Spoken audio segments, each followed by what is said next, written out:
కొంతమంది ఎంత మానసిక క్షోభ భరిస్తున్నా, కొంతమందిని వాళ్ళ జీవితంలోనే ఉంచుకుంటారు. అది ఎంత బాధ పెట్టినా, ఎంత పెయిన్ అనిపించినా. ఎందుకంటే, ఏం జరిగినా నా జీవితంలో ఉన్నారు కదా అని సరిపెట్టుకుంటారు. అలాంటి వాళ్ళకి నేను చెప్పే మాటలేంటంటే, మన మెంటల్ పీస్ ఎప్పుడు కూడా మనదే. వేరే వాళ్ళకి అప్పచెప్పి బతికే వాళ్ళు కొంతమంది ఉంటారు. నా మనశ్శాంతి, నా మెంటల్ పీస్, వాళ్ళ మీద, వీళ్ళ మీద, వర్క్ మీద అని బతికే వాళ్ళు చాలామంది ఉంటారు. వాళ్ళకు తెలియకుండానే ఒకలాంటి చిక్కుముడి వేసుకుంటారు. ఆ చిక్కుముడి ఎలా ఉంటుందంటే, అందులో నుంచి అసలు బయటకే రాలేరు కొన్నాళ్ళ తర్వాత. ఈ ప్రపంచంలో ఏది నీ మనశ్శాంతిని పోగొట్టేది ఏదీ లేదు, ఒక్క నీ ఆలోచనలు తప్ప. నువ్వు అనుకోవాలి, నా ప్రశాంతతను కోల్పోయే ఏది నా జీవితంలోకి రాకూడదు.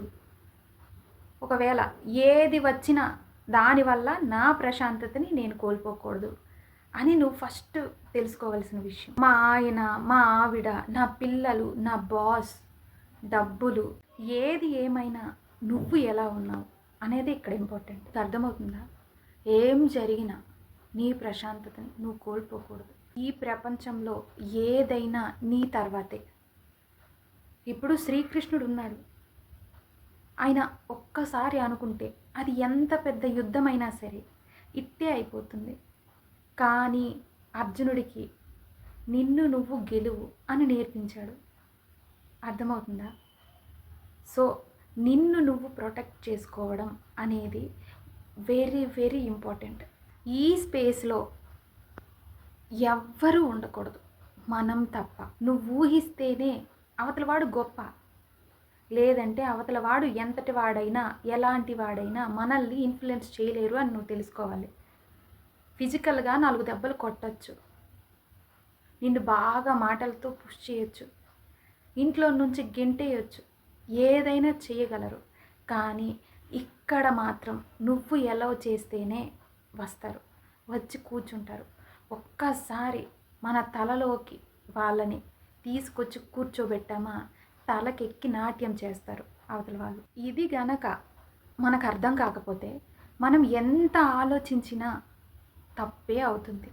ఈ ప్రపంచంలో ఏదైనా, ఎవరైనా వర్త మన పీస్ ఆఫ్ మైండ్కి కాదు కదా. మన లైఫ్లో చాలామంది వస్తుంటారు, హస్బెండ్, వైఫ్, పిల్లలు, ఇలా చాలా. వీళ్ళు వర్త్ కాకుండా ఎలా ఉంటారు అని మీరు అనుకోవచ్చు. మనం వాళ్ళకి ఎంత స్పేస్ ఇస్తామంటే మన లోపల ఒక పార్ట్ అయిపోతారు. రిలేషన్ ఏదైనా సరే నీ మైండ్ లోపల ఒక పార్ట్ తీసుకెళ్ళి వాళ్ళ లోపల కూర్చోబెడతారు. You see yourself there, you create an expectation. నువ్వు ఎక్స్పెక్ట్ చేసింది జరగాలి. నేను ఒక అబ్బాయిని ప్రేమించాను, ఆ అబ్బాయి నాతో ఇలా ఉంటేనే నేను హ్యాపీగా ఉంటాను అనే ఒక ఎక్స్పెక్టేషన్ నువ్వు సెట్ చేసుకుంటావు. నువ్వు సెట్ చేసుకునే ఎక్స్పెక్టేషన్ అనే ఒక బొమ్మలో వాళ్ళని తీసుకెళ్ళి కూర్చోబెడతావు. ఆ ఎక్స్పెక్టేషన్కి ఏమైనా అటు ఇటుగా జరిగినా మనకి హెవీ కోపం, ఫ్రస్ట్రేషన్, టెన్షన్ వచ్చేస్తుంటాయి.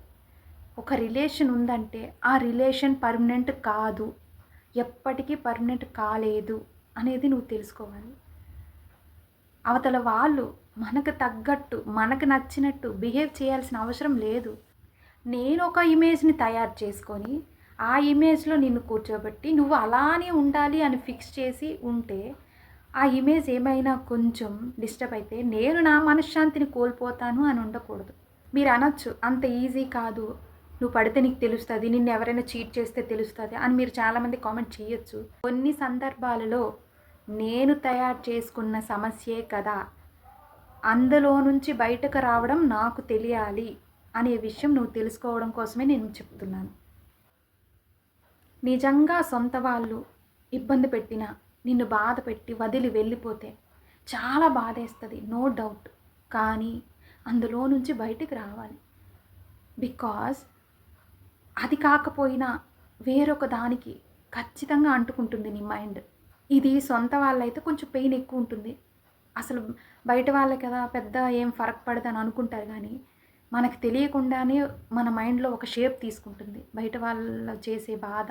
నేను ప్రశాంతంగా ఉంటేనే నేను చాలా ప్రాపర్గా ఆలోచించగలను అని నువ్వు అనుకోవాలి. ఏం జరిగినా దానిలో నుంచి నువ్వు బయటికి రావాలి. కొంతమంది ఉంటారు రాత్రిళ్ళు నిద్ర లేక, నిద్ర పట్టక ఒక వీడియో చూస్తారు, అలా స్క్రోల్ చేస్తూనే ఉంటారు. ఒక 10 నిమిషాలు అనుకునేది రాత్రి 1 గంట 2 అవుతుంటుంది. అసలు నిద్రపోరు, రాత్రంతా నిద్రపోరు కొంతమంది. అలా నిద్ర లేక ఎంతోమంది క్యాన్సర్ వచ్చి బాధపడిన వాళ్ళు చాలామంది ఉన్నారు. నీకు నువ్వే నన్నెవ్వడు మోసం చెయ్యకూడదు, నేను మోసపోకూడదు, నన్నెవడు చీట్ చేయకూడదు. కొంతమంది అనుకుంటారు నా జీవితం ఇంతే అని. నీకు నువ్వే నన్నెవ్వడు మోసం చేయకూడదు అని ఒక లేబుల్ తయారు చేసుకొని నువ్వు అతికించుకుంటావు. నేను ఎవరైనా మోసం చేస్తే బాధపడిపోతుంటావు. నువ్వు అనుకోవాలి నా జీవితంలో కూడా మోసం జరగవచ్చు, నన్ను ఎవరైనా చీట్ చేయొచ్చు, రూడ్గా బిహేవ్ చేసే ఒక పర్సన్ నా జీవితంలోనికి రావచ్చు, దాన్ని నేను ఫేస్ చేయొచ్చు, ఒక గయ్యాలి గంపైన వైఫ్ నాకు తగలొచ్చు అనేది నువ్వు, నేను కూడా, నాకు కూడా అనేది నువ్వు అనుకోవాలి. ఇలాంటివి కూడా మన లైఫ్లో ఉంటాయి. మన లైఫ్లో ఇదొక పార్ట్ అంతే.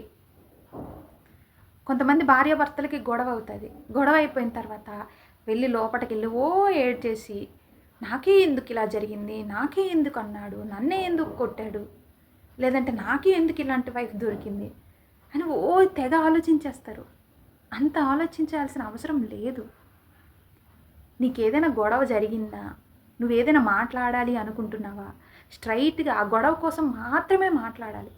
నువ్వు అప్పుడు అలా చేసావు, ఇప్పుడు ఇలా చేసావు, అప్పుడు అలా ఉండేవాడు, ఇప్పుడు ఇలా ఉంటున్నావు, ఇవన్నీ లేనిపోయిన చెత్తంతా యాడ్ చేసుకొని మాట్లాడకూడదు. ఇప్పుడు సమస్య ఏంటి, ఇప్పుడు నీ వల్ల ప్రాబ్లం ఏంటి, నువ్వు ఇలా చేయబట్టి నేను ఇలా సఫర్ అవుతున్నాను అని స్ట్రైట్గా ఒకే విషయంలో అప్పుడు జరిగిన సంఘటన మాత్రమే మాట్లాడగలగాలి. లేనిపోయినవన్నీ తెచ్చుకొని నాకే ఎందుకు ఇలా జరిగింది, నాకే ఎందుకు ఇన్ని కష్టాలు, ఎందుకు దేవుడా నాకు ఇంత పనిష్మెంట్ చేసావు, నీకు రాకూడదా కష్టాలు, నీకు రాకూడదా ప్రాబ్లమ్స్, నువ్వేమైనా బాండ్ రాసుకొని వచ్చావా పైనుంచి నాకు ఏ కష్టం రాకూడదు, నేను ఏ సమస్య ఎదుర్కోకూడదు అని చెప్పేసి. నాకు ఒక పన్ను పుచ్చిపోయింది, అది బాగా పుచ్చిపోయి నేను తిన్నన్నాళ్ళు ఎన్ని స్వీట్స్ అయినా తినచ్చు, అది బాగా పుచ్చిపోయి బాగా పెయిన్తో చాలా ఇబ్బంది పెట్టేస్తుంది. దాని తీవ్రత, ఆ నొప్పి తీవ్రత ఎక్కువైతే ఒకరోజు ఖచ్చితంగా తీసేయాల్సి వస్తుంది. లైఫ్లో ప్రాబ్లం అయినా సరే అంతే. నీకు బాగా ఇబ్బంది పెడితే ఆ ప్రాబ్లంని తీసి పక్కన పెట్టేయి. లైఫ్లో ఏ సమస్య అయినా, ఏ ప్రాబ్లం అయినా, ఏ బంధమైనా ఏదో ఒక రోజు తెంపుకొని వెళ్ళాల్సిందే. నువ్వు తెగించి నువ్వు ఆలోచించగలిగితే అది కాస్త ముందు జరుగుతుంది అంతే. ఎందుకంటే బాధలో నుంచి బయటపడ్డప్పుడే నువ్వు గెలుస్తావు.